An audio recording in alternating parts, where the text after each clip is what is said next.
You're listening to Center. To close this out, Jeremy, your second book was published late last year.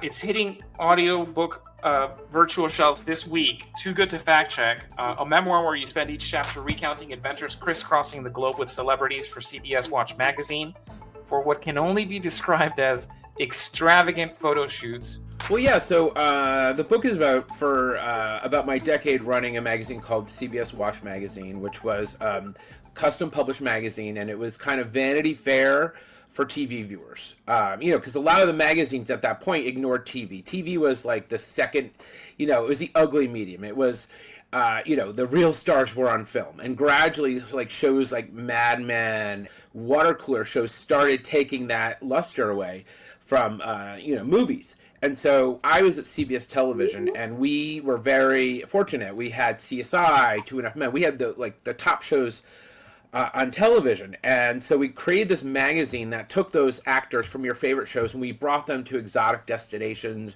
hired like great photographers like Patrick de Marchelier and Ellen von Unwerth, and we really gave them the Vogue Vanity Fair treatment. And a lot of that and the absurdity that came with it. I mean, the money was unbelievable that we got to play with, hundreds of thousands of dollars.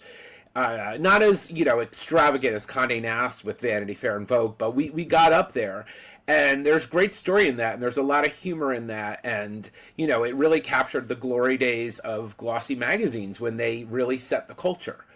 Jeremy, you sang to Ted Koppel. Anyways, I went up to Ted Koppel as he's leaving. I'm like, Mr. Koppel, Nightline was my favorite show growing up. And he's like, well, thank you, young man.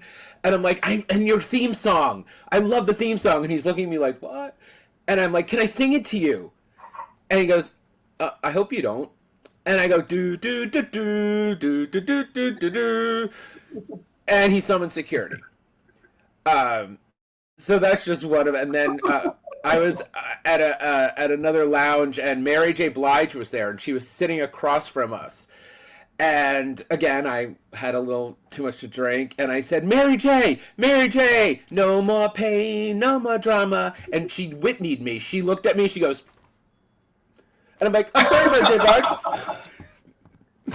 So it's got a lot of those stories. I mean, the funny thing is, I was the worst behavior. A lot of people think celebrities are out of control. It was me. And so I found great humor in that. It's going to be exciting, and you're going to bump into famous people, and Jeremy's going to probably do something that will make the night memorable. So there you have it. Too Good to Fact Check, Flying the Skies with Stars, Scotch, and Scandal. Mostly mine, or yours in this case, as I read here from the cover. Jeremy Murphy with Sophia Palmier, who